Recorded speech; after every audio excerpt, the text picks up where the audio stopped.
시편 87편 1절부터 7절까지 길지 않은 내용입니다.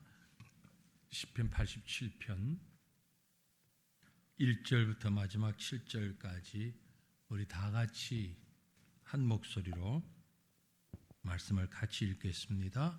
그의 터전이 성산에 있음이요 여호와께서 야곱의 모든 거처보다 시온의 문들을 사랑하시는도다.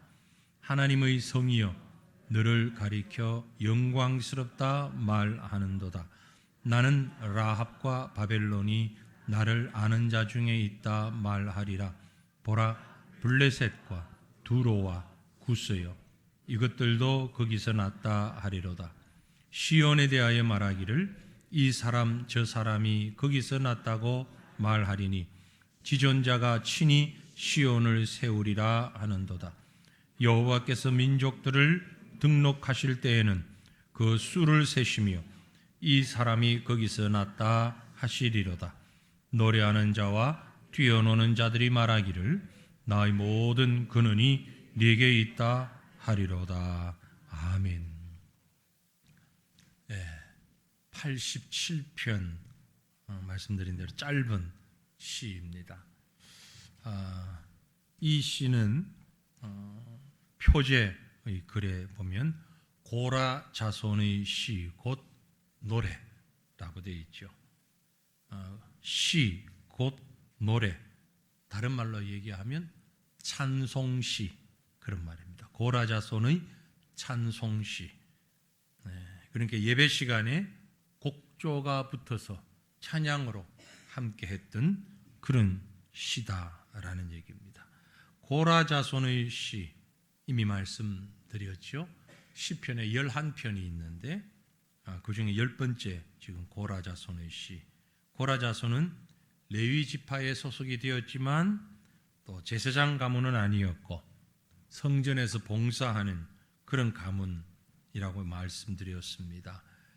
불만을 품고 제사장 역할까지 하려고 하다가 지진에 땅이 입을 벌려서 그들을 다 삼킨 바 되고 몇몇 남은 그 후손들이 계속해서 하나님의 성전에서 수종드는 일을 성전을 지키고 또 청소를 하고 수종드는 일을 하는, 그러면서 또 그 후손이 번성해 가다가 요즘으로 말하면 찬양대, 예배 찬양대를 맡아서 봉사하던 그런 사람들이 고라 자손입니다. 이들이 이제 예배 또 제사 때 시를 지어서 곡을 붙여서 찬양하던 그게 바로 이 87편이다라는 겁니다. 87편을 얘기할 때에 이 시가 언제쯤 기록이 되었을까를 얘기하는 분들이 많이 있습니다. 왜냐하면은 그 시의 내용을 보면은요, 구약 성경이라고 믿겨지지 않을 만큼 상당히 개방되어 있어요. 개방이라는 얘기는 복음을, 구원을 상당히 폭넓게 이렇게 생각하고 있다라는 겁니다. 우리가 언뜻 생각할 때 구약은 유대인들만을 위한, 이스라엘 백성들만을 위한 책이다, 혹은 구원이 유대인들에게만 임하였다, 이렇게 믿고 있었던 걸로 오해할 때가 많이 있습니다. 그런 오해를 불러일으킬 만한 표현들도 많이 있긴 합니다. 어쨌든 구약의 하나님은 유대인들만 구원하시고 유대인들만 택하셔서 그들에게 하나님 되셨다라고 생각하는 것은 잘못되었다라는 겁니다. 이 시편 87편 같은 경우를 보아서도 유대인만이 아니라 많은 민족들, 많은 이방인들, 그들을 향해서도 구원의 문이 열려 있음을 표현하고 있습니다. 그래서 이 시가 과연 언제 지어졌을까를 생각하는 사람들이 많이 있는데 크게 두 가지 주장을 내요. 하나는 바벨론으로 포로가 되어 갔다가 돌아와서, 포로 생활을 하고 돌아와서 이 시를 지었고 찬양했을 것이다, 그렇게 이야기합니다. 왜냐하면 바벨론에 관한 얘기가 있기 때문에 그래요. 그런데 그렇게만 보기에는 또 조금 부족한 부분도 없지 않아 있습니다. 그래서 어떤 사람들은 히스기야 왕 때 기록되었을 것이다 라고 이야기를 합니다. 왜냐하면 우리가 금방 읽었는데 나중에 더 설명이 되겠지만 4절에 보면 나는 라합과 바벨론이라는 말이 나오죠.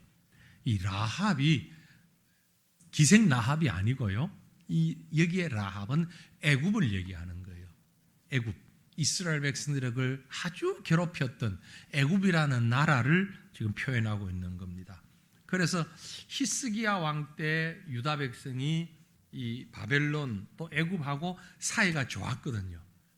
국제관계가. 그래서 아마 그때 지어진 것일 거다 이렇게 얘기하는 사람들도 있습니다. 그런데 사실 중요한 건 언제 기록되었느냐가 중요하지 않습니다. 이 시의 내용이죠. 그 시의 내용이 만국 구원을 위한, 그래서 오늘 제목을 세계를 품은 기도 그렇게 표현했는데, 우리가 좀 이 시편을 보면서 또 성경이 얘기하는 이 모든 나라를 품는 그런 넓은 마음의 신앙, 시각 이런 것들이 우리에게 필요하지 않겠는가라는 생각을 합니다. 저도 여러분도 다 한국인의 피가 흐르고 있잖아요. 우리 조상 때부터 입만 열면 자랑하던 게 단일 민족 자랑 많이 했잖아요. 여기저기에서. 실상은 단일 민족이 아니었고 점점 더 그 속도가 빠르게 지금 단일 민족이 아니게 가고 있습니다. 요즘 공익 광고 나오는 거 보셨나요? 라디오도 많이 나오죠. 저는 차에서 라디오를 많이 그 광고를 들었는데, 공익 광고. 그 다문화 가정 자녀들 중학생, 고등학생 해서 야 우리랑 뭐 다른 게 있어? 뭐 없어. 떡볶이 좋아하고 뭐 좋아하고. 근데 이름은 외국 이름을 가지고 있었고, 또 부모 중에 한쪽이 외국인이고, 이런 가정들이 지금 아주 많거든요. 농촌 지역에서 목회하는 목사님들을 만나 보면 어떤 뭐 지역에 따라 다르긴 합니다만 충청도 쪽에 조금 많이 그런 분들이 분포되어 있는데, 어떤 교회는 70%, 80%가 다문화 가정이래요. 교인 구성원들의 전체 교인의 70%, 80%가 다문화 가정. 그러니까 거기서 뭐 단일 혈통, 단일 민족 이런 얘기는 아예 하기가 어려울 만큼 절반 이상이 타 문화가 섞여 있는. 우리의 신앙도 좀 그렇게 폭이 넓어졌으면 좋겠다. 그런데 오늘 말씀해 보면 분명한 기준이 있습니다. 이 성경적 기준을 우리가 버리지 않고 넓은 포용성을 가졌으면 좋겠다라는 생각을 합니다. 그게 뭐냐 하면 모든 구원이 시온에서부터, 예루살렘에서부터, 그리고 사방을 향해서 퍼져나가는. 그래서 오늘 말씀이 크게 이제 7절까지지만 두 단어로 나눌 수가 있는데 1절부터 3절 그리고 4절에서 7절이 나눠져요. 1절부터 3절은 중앙으로 모여드는 찬양입니다. 모여드는. 4절에서 7절은 바깥으로 퍼져나가는 찬양입니다. 교회는, 건강한 교회는 어떤 교회냐? 잘 모이는 교회입니다. 그리고 잘 모여서 잘 흩어지는 교회예요. 잘 모이기만 하면 건강한 교회라고 할 수가 없어요. 잘 모여야 합니다. 예배에 모이고 성경 공부 모이고 기도에 모이고 잘 모여야죠. 그리고 그 힘을 가지고 잘 흩어져야 됩니다. 전 세계를 향하여서, 또 우리 지역을 향해서 흩어져 나가야 됩니다. 나가서 복음 전해야 됩니다. 사랑을 전해야 돼요. 그리스도의 빛을 드러내야 돼요. 그게 건강한 교회다. 오늘 시편 87편은 잘 모이고 잘 흩어지는 건강한 교회 모습을 우리에게 보여주고 있습니다. 자, 그 중에 앞부분 잘 모이는 교회, 이게 하나님 나라의 거룩함을 찬양하고 있습니다. 다른 말로는 복음의 위대함, 교회의 중요함, 이것이 강조되고 있다라는 것입니다. 1절 보시면 그의 터전이 성산에 있음이여 라고 했습니다. 그의 터전이 파운데이션이라는 표현도 되어 있는데요, 그의 터가 여기에 있다. 여러분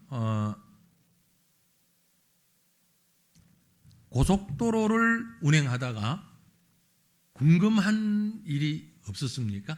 예를 들어서 과천에서 부산을 향해서 갑니다. 그럼 가다 보면 표지판에 부산 몇 킬로미터 있죠? 광주 몇 킬로미터. 그 거리가 어디를 기준하는 것 같습니까? 기준이 시청? 아니면 경계선? 예를 들어서 저 지방서 올라옵니다. 서울 어디? 한강? 서울시청? 아닙니다. 큰 도시마다 도로 원표라는 게 있어요. 지역 혹은 도로 원표. 사진 하나. 사진 이쪽이네. 서울 시내의 원표입니다. 광화문에 있습니다. 광화문 1914년부터인가 주요 도시에 이 원표를 다 만들게 했어요. 스타팅 포인트라고. 전 세계 마찬가지예요. 그러니까 서울 그러면 저 대전에서 올라오면서 부산에서 올라오면서 서울 톨게이트가 아니고 요 지점까지예요. 광화문에 요 원표가 있는 지점. 거기를 보면 이제 사방으로 이렇게 해서 지금 사진은 잘 안 보입니다만 부산 몇 킬로, 광주 몇 킬로, 뉴욕 몇 킬로, 뭐 전 세계 중요한 곳을 이렇게 다 집어서 이 지점이 핵심이 되는 거예요. 큰 도시, 대도시는 이 원표가 있어요. 과천은 제가 찾아보니까 없어요. 웬만한 도시는 있는데 과천시는 작아서 그런지 과천시 원표 찾아봐도 나와 있질 않아요. 그래서 이럴 때는 어떻게 하느냐 했더니 IC 중심으로. 과천 IC, 가까운 그 IC까지 거리가 얼마. 그 외에는 국도든 고속도로든 다 이렇게 표시를 할 때 Starting Point of Mile Post, 거리를 나타내는 그 원표, 그게 있다는 겁니다. 그래서 요걸 중심으로 서울서 대전까지 166km, 대전에 원표가 있어요. 서울 원표에서 대전 원표까지가 166km, 강릉까지 219km, 부산까지 456km, 거의 딱 정해져 있는 거예요. 예루살렘까지 8084km래요.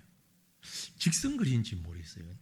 서울서 예루살렘이 8084km. 지금 얘기하는 1절에서 얘기하는, 이제 사진 찍어도 좋습니다. 1절에서 얘기하는 터전, 파운데이션이라는 게 바로 이 원표가 된다. 어디가? 예루살렘이, 그런 말이에요. 예루살렘이 성산이 된다. 성산, 홀리 마운틴, 홀리 플레이스, 너무너무 거룩한 곳, 모든 세계의 핵심이 된다. 이 얘기입니다. 근데 예루살렘이 뭐 대단히 아름다운 도시는 아니라 그래요. 제가 뭐 아직 가보지는 못했습니다만 해발 820m에 위치하고 있는데 그렇다고 해서 뭐 그렇게 산이 높은 것도 아니고 낮은 것도 아니고 뭐 아름다운 것도 아니고 겉으로 보기에는 그렇게 멋진 곳이 아니라 그래요. 그럼에도 불구하고 거룩한 터전이 된다. 왜요? 하나님의 성산이 그곳에 있기 때문에, 하나님의 성전이 그곳에 있기 때문에, 하나님의 성전 때문에, 하나님의 구원 역사의 시작이 그곳에서 이루어지기 때문에. 자, 이것을 신약적으로 해석하면 바울은 에베소서 2장 20절에 그렇게 말씀했어요. 너희는 사도들과 선지자들이 터 위에 세우심을 입은 자라. 사도들과 선지자들이 우리의 터가 되었다. 우리의 파운데이션이 되었다. 기초석이 되었다. 무슨 원석이 되었다. 무슨 신앙의 사도들과 선지자들의 터. 이건 다른 말로 해석하면 복음이라는 겁니다. 우리의 복음 위에 세우심을 입은 자다. 예수 그리스도가 친히 모퉁이 돌이 되셔서 이곳에 하나님의 나라를 세우기 시작했다. 핵심을 얘기하는 겁니다. 핵심. 우리 건물에 보면 옛날엔 벽돌을 쌓아서 하니까 이게 모퉁이 돌이 있잖아요. 근데 지금 우리가 있는 이런 건물을 지을 때도 보니까 정중앙에, 이 건물의 정중앙에 맨 아래에 돌멩이가 있어요. 여기 우리 이 자연적으로 있는 돌멩이 말고 우리 교회는 자연적으로 지금 이 저쪽 청계산에서 내려오는 안반이 쭉 밑을 지나가고 있거든요. 제가 이제 봤어요. 보니까 안반이 엄청 큰 안반이 뿌리가 쭉 이어지는데 이게 거의 저기 코롱 빌딩 있는데 정도까지 연결이 된답니다. 그러니까 우리 교회는 그 안반 위에 이렇게 놓여져 있는 거죠. 그런데도 건물의 한 가운데 이 무게 중심의 기초를 놔요. 그런데 돌멩이가 아니고 이제 콘크리트로 무게 중심의 돌멩이를 놓고 이 예수 안 믿는 사람들이 건축을 할 때는요, 그걸 놓으면서도 또 무슨 의식을 치른다 그러네요. 이 위에 달 때처럼 아주 중요한 거다. 우리 뭐 그런 의식 없이 했지만 그게 건축 공학적으로 필요하다. 그게 중심을 잡기 위해서 힘을 받는 게 아니고 계산되기 위해서 이렇게 계산을 하기 위해서 핵심적인 자리가 필요하다라고 말하더라고요. 우리 신앙에 있어서 모퉁이 돌 바로 그런 것을 말합니다. 우리의 터전, 복음이 우리의 삶의 터전이 되어야 한다. 시편 87편의 이 시인은 바로 하나님의 그 예배 장소, 하나님 앞에 예배드리는 성전이 있던, 성소가 있던 그곳을 삶의 터전으로 잡은 겁니다.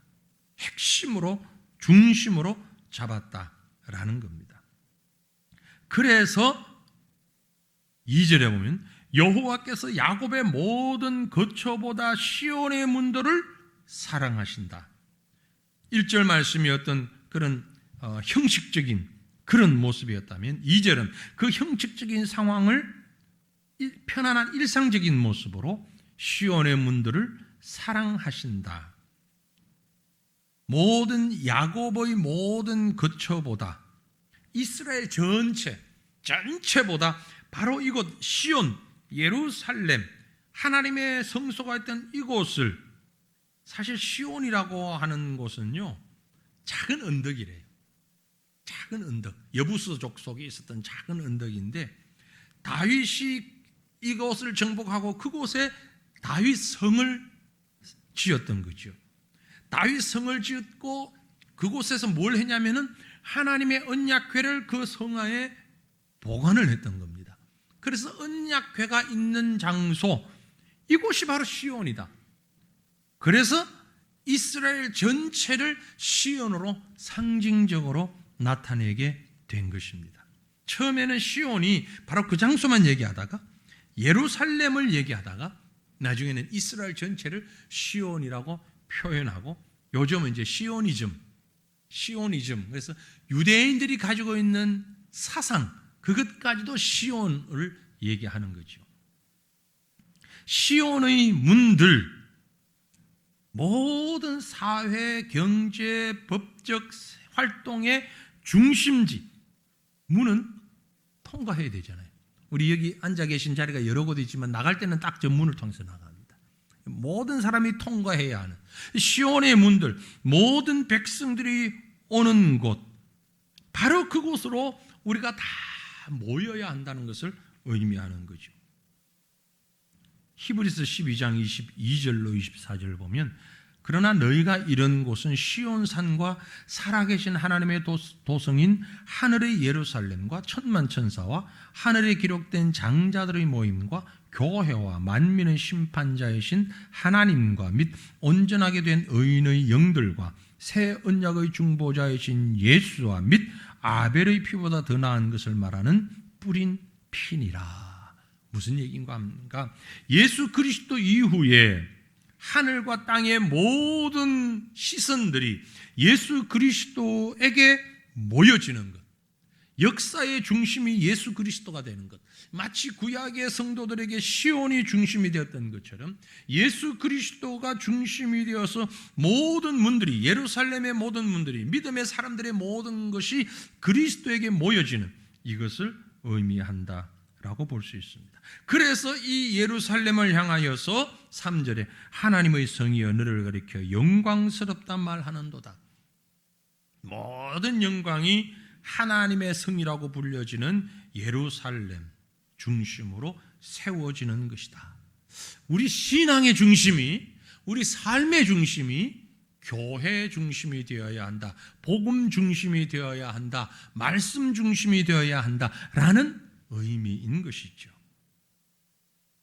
그래서 이 시편이 만약에 앞에서 제가 히스기야 왕 때 지어졌을 수도 있다고 말씀드렸는데, 히스기야 때 지어졌다면 히스기야와 이사야는 같은 동시대 사람이거든요.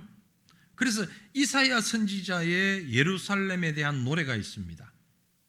이사야 2장 2절로 3절 같이 한번 읽죠. 말일에 여호와의 전의 산이 모든 산 꼭대기에 굳게 설 것이요 모든 산은 산 위에 뛰어나리니 만방이 그리로 모여들 것이라. 많은 백성이 가며 이르기를 오라 우리가 여호와의 산에 오르며 야곱의 하나님의 전에 이르자. 그가 그의 길을 우리에게 가르치실 것이라. 우리가 그 길로 행하리라 하리니 이는 율법이 시온에서부터 나올 것이요 여호와의 말씀이 예루살렘에서부터 나올 것임이니라. 아멘. 이 말씀이 오늘 우리에게는 어떤 의미가 있는가 하니까, 모든 삶의 중심이 하나님 중심, 복음 중심이 되어야 한다라는 말입니다. 마지막 날이 되면 여호와의 전의 산이 모든 산 꼭대기에 서게 될 것이다. 마지막 때 하나님의 심판의 날에 모든 사회, 문화, 경제, 과학 모든 것들이 하나님 중심으로 모아질 것이다. 이걸 의미하는 거죠. 그래서 우리의 일상이 신앙 중심의 삶으로 마치 초점을 모으듯이, 돋보기가 햇빛을 모아서 초점을 맞추는 것처럼 모든 삶이 말씀 중심의 포커스가 맞춰져야 한다. 그것을 하나님께서 인도하신다라는 말씀인 것입니다. 만방이 그리로 모여들 것이다. 이를 위해서 우리가 기도해야 하고, 우리 자신들의 삶이 그런 면에서 신앙 중심의 삶으로 변화되어야 할 것을 말씀하고 있는 거죠. 예수를 믿으면서도 삶의 중심이, 삶의 중심축이 하나님에게 있지 않고 세상에 있는 사람들이 참 많이 있잖아요. 어쩌면 우리도 그 중에 한 사람일 수도 있어요. 성공하기 위해서 예수를 믿고 출세하기 위해서 예수를 믿을 뿐 신앙생활이 삶의 핵심이 되어 있지 못한 사람들, 이건 건강한 신앙이 아니라는 거죠. 구약, 신약을 막론해서 건강한 신앙은 하나님 중심의 신앙. 그래서 우리가 직장을 잡는 것도, 직업을 찾는 것도 하나님 중심, 진학을, 학교를 진학하는 것도 하나님 중심이 되어야 해요. 믿음 중심이 되어야 되는 거죠. 이게 중심에 서지 못하면 우리의 신앙이 건강하고 바른 신앙이 되질 못합니다. 오늘 말씀이, 여호와의 말씀이 예루살렘으로부터 나오기 때문에 그 예루살렘을 향하여서 우리의 마음이, 우리의 생각이 다 집중되어야 한다라는 말씀인 것입니다. 모이는 교회의 모습이죠. 우리 교회가 그렇게 모여야 되는 겁니다. 더 나아가서 이제 두 번째 단락에 4절로 7절은 하나님 나라의 세계화, 복음이 만방에 전파되고 교회가 지역 속으로 파고 들어가야 되는, 흩어지는 교회를 말합니다. 4절 보시면은요, 나는 라합과 바벨론이 나를 아는 자 중에 있단 말하리라. 보라, 블레셋과 두로와 구스여, 이것들도 거기서 났다 하리로다. 말씀드린 대로 라합은 기생 라합이 아니고 애굽을 가리킵니다. 이사야 30장 7절에 보면 내가 애굽을 가만히 앉은 라합이라 일컬었느니라 라고 했어요. 이거는 이제 히브리어의 어떤 그 자음과 모음의 결합 과정에서 생겨난 그런 발음으로 라합 되었는데, 애굽을 얘기하는, 애굽은 바벨론과 함께 당시 초강대국, 이스라엘을 항상 압제하고 핍박하고 괴롭히는 나라 중에 하나입니다. 그럼에도 불구하고 하나님께서, 이 시인의 고백은 이거예요. 하나님께서 애굽, 바벨론, 나를 아는 자 중에 있다 하리라. 야, 내가 안다. 하나님을 아는 나라로 쳐주겠다. 분명히 요즘 말로 얘기하면 크리스천 국가가 아니에요. 뭐 중국은 이제 많이 되고, 러시아 아니면 뭐 이슬람 국가들, 애굽, 지금 이집트, 이런 나라, 모로코, 뭐 이런 나라들, 또 많은 이슬람권이 있죠. 방글라데시도 마찬가지고, 파키스탄, 이런 나라도 하나님이 버리지 않는다.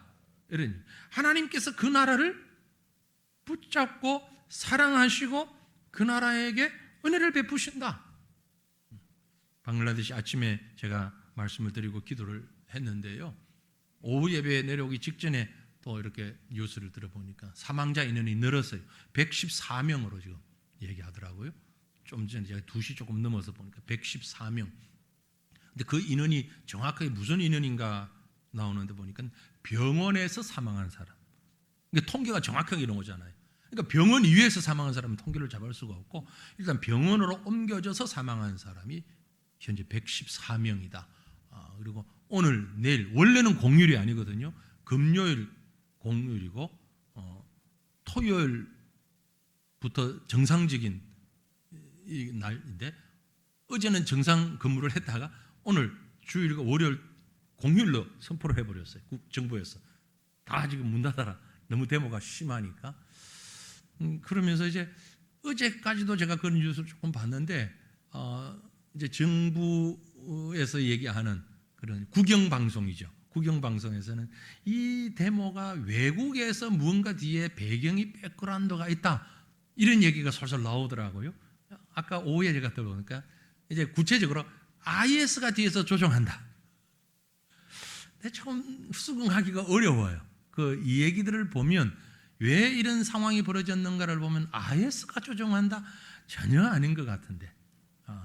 지금 방글라데시 데모가 일어난 이유가 지난 화요일 날 총리가 국민들 담화식 연설을 하면서 오래전에 사장되어 있던 법을 부활시켰고, 그게 이제 고등법원에서 정식으로 공포가 됐어요. 뭐냐면은 공무원들을 선발할 때 쿼터제를 한다.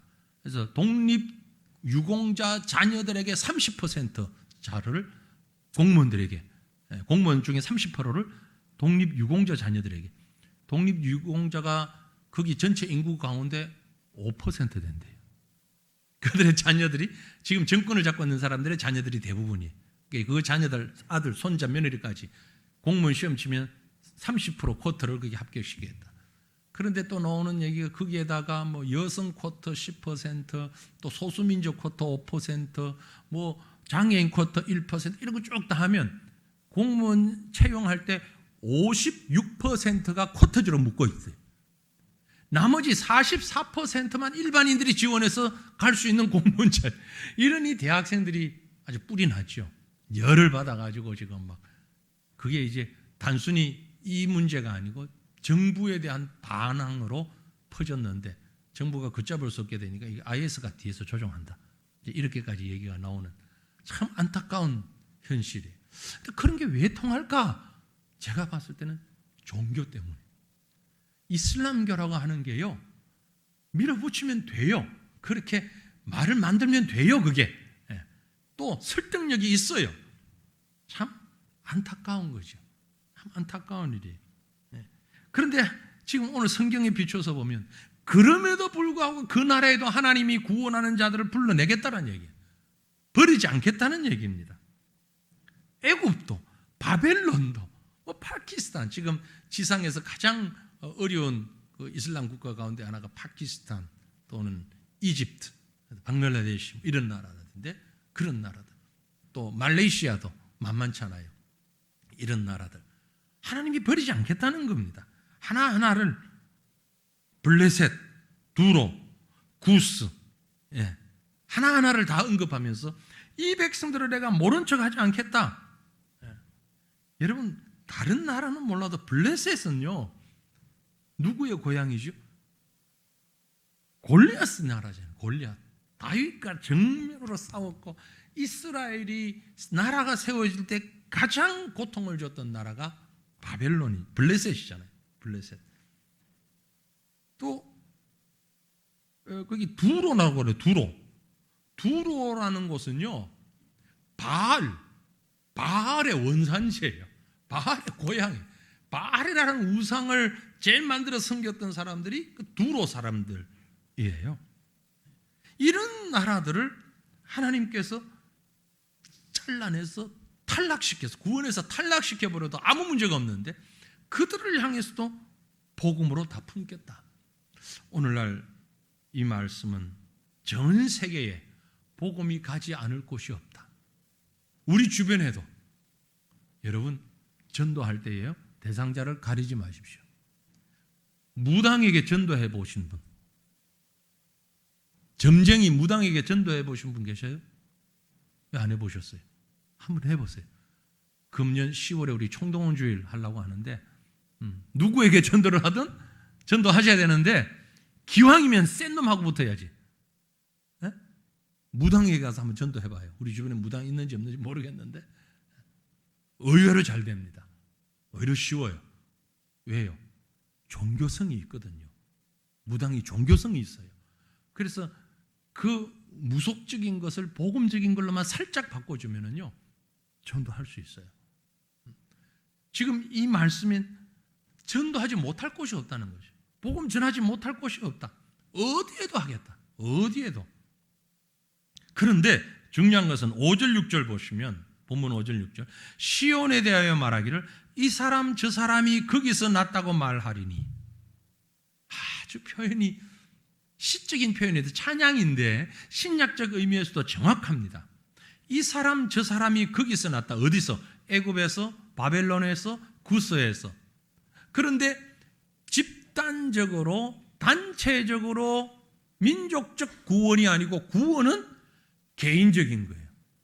그래서 이 사람 저 사람 호명해 부르듯이 애굽 사람이라고 다 구원하는 게 아니고 이스라엘 사람이라고 다 구원받은 게 아니고 이스라엘 중에도 구원받지 못한 사람이 있어요. 애굽 사람 중에도 구원받은 사람이 있어요. 구원의 개인적임을 이 사람 저 사람이라는 표현을 했어요. 이 사람 저 사람이 거기서 났다고 말하려니 지존자가 친히 시온을 세우리라 하는도다. 여호와께서 민족들을 등록하실 때에는 그 수를 세시며 이 사람이 거기서 났다 하시리로다. 하나님이 천국에서 등록받습니다. 자, 구원받은 사람, 저 대한민국에서 몇 명, 누구, 저 노스코리아에서 몇 명, 중국에서 몇 명, 이집트에서 몇 명, 누구 이름. 구원은 민족적이지 않고 개인적이다. 철저하게 지금 이 시가 그것을 가르쳐주고 있는 겁니다. 이 사람, 저 사람. 이게 문화적으로 보면 이 고대 사회에서는 전쟁을 하면은요, 지는 나라는 다 포로가 되어 가잖아요. 근데 포로라고 해서 다 똑같은 포로는 아니에요. 어떤 사람은 데려가지도 않아요. 나이가 많다든지 몸이 불편하다든지 아주 허약하다든지. 그럼 포로가 되어도 그대로 버려도 쓸만한 사람만 이름 적어가지고, 우리 징용 예전에 쓸만한 사람 이름 적어서 그 사람들만 데리고 가요. 다니엘의 세 친구처럼, 다니엘처럼 그렇게 뽑혀가는 거예요. 그런데 마음대로 자기들이 하지만 몇몇 사람을 지목해서 불러가는 그런 문화적 배경을 그대로 가지고 여호와께서 민족들을 등록하실 때는 그 수를 세시고, 이 사람이 거기서 났다. 아, 이 사람 바빌론 사람이야. 이 사람 저 구스 사람이야. 이 사람 과천 사람이야. 아, 그 지역 다 예수 안 믿는데 이 사람은 믿어야 돼. 하나님이 개인적으로 불러 올리신다.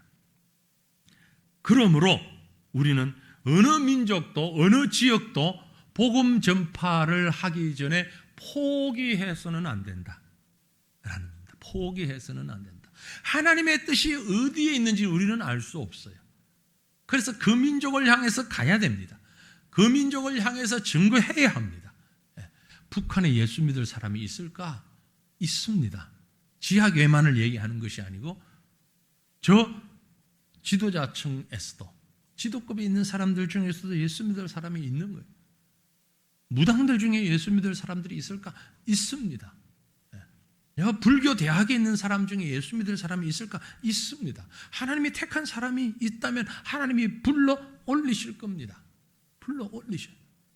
제가 경험했던 분 가운데는 이 무당, 점쟁이 하던 분 교회 나와서 예수 믿을 때 얼마나 착실하게 믿었는지 몰라요. 주일 낮 예배, 오후 예배, 수요 예배 할 것 없이 꼬박꼬박 시골에서도 나오고 정말 열심히 대단하더라고요. 연세가 많이 드셨는데도 불구하고. 그러니까 누구든지 우리가 선을 그어서 이 사람은 안 돼, 빨간 줄 그을 필요가 없습니다. 모든 사람 그럴 일이 없겠지만 혹시 지금 여러분 집, 앞집 사람, 옆집 사람, 아니 위층 사람, 아래층 사람, 층간 소음 때문에 얼굴 붉혔던 그 사람들, 그럼에도 불구하고 복음은 전해야 됩니다. 아무리 어떤 이유로 저 사람은 안 될 거야, 온 동네에서 소문난 사람이야, 그럼에도 불구하고 복음이 증거되어야 됩니다. 복음이 증거될 때 놀라운 일이 일어납니다. 예수님이 70명의 제자들을 보냈잖아요. 그들이 돌아와서 하는 말이 무슨 보고를 합니까? 귀신들이 항복하더이다. 너무 기뻐가지고 펄쩍펄쩍 뛰면서 예수님께 보고하잖아요. 귀신들이 항복하더이다. 우리는 본래 애굽이나 바벨론이나 블레셋이나 두로나 구스나, 사실 우리가 거기에 속해 있던 사람들이 1200년 전에 이 땅에 선교사님들이 처음 왔을 때 이 조선이라는 나라는 도저히 구원받을 수 없는 나라. 우리 언더우드의 기도문 많이들 보셨잖아요. 하나님 정말 사역은 한다고 하는데 이 사람들이 도무지 마음을 열지 않습니다. 얼굴도 볼 수가 없습니다. 만날 수가 없습니다. 특히 부녀자들은, 아녀자들은 만나서 얘기를 해야 전도를 하지 얘기할 기회조차 없습니다. 안개 속에 있는 것 같습니다. 이 땅 어떻게 하겠습니까? 그러나 하나님의 능력으로 이 땅에 놀라운 부흥의 역사가 일어날 줄 믿습니다. 이게 이 땅에 왔던 첫 선교사들의 고백이고 기도였어요. 그 기도로 오늘 이와 같은 상황이 일어났잖아요. 얼마나 놀라운 일입니까? 그러므로 우리 교회는 건강한 교회가 되기 위해서는 흩어져야 합니다. 잘 모일 뿐만이 아니라 열심히 흩어져야 됩니다. 여러분의 동네, 지역 뿐만이 아니고 내가 아는 곳, 모르는 곳 가리지 않고 열심히 흩어져야 돼요. 요즘 우리 주일학교가 부흥하고 있는 이유가 뭔 줄 아십니까? 열심히 전도합니다. 열심히, 심지어 유치부도 전도합니다. 여러분 1부 예배 끝나고 우리 2부 예배 드릴 때 보면 유치부 전도하고 나와요. 아니 얘들이 나가서 무슨 전도를 할까? 겨우 걷는데 전도한다고 나가서 좀 더 사탕입에 하나씩 물고 들어오고, 그래도 저는 그게 너무너무 좋은 훌륭한 교육이라고 생각해요. 이때부터 아이들에게 전도해야 되는구나, 듣든지 아니 듣든지 해야 하는구나 가르쳐 주는 거죠. 전도의 사람으로 만드는 거예요. 얼마나 귀한 일이지. 유초등부도 이 더운 날도 전도하고 들어요. 2부 예배 끝나고 올라가면 땀을 뻘뻘 흘리면서 들어. 웬일이? 전도하고 왔어요. 그렇게 해서 전도하고 들어온 아이들이 얼마나 되는지는 모르겠습니다. 숫자가 중요하지 않아요. 한 명도 없어도 괜찮아요. 그 일을 계속할 때 이 아이들에게 전도하는 것을 가르쳐 주는 겁니다. 흩어지는 교회에 대해서 얘기하는 거예요. 우리 남전도 예전도에는 전도합니까? 유치부보다 못하면 어떡해요? 그게 효율적으로 해야죠. 효율은 나중에, 그건 하나님이 하셔요. 효율적인 건 하나님이 계산하시고 우리가 할 일은 흩어지는 거예요. 흩어져서 열심히 모여가지고 열심히 흩어져서 복음 전하고 사랑 전하고 은혜 전하고, 그래서 그들이 다시금 돌아오는, 워낙에는 우리 교회가 구원의 원표, 지역 원표, 도시 원표가 아닌 구원의 원표가 되는 우리 교회, 복음이 중심이 되는 우리의 삶.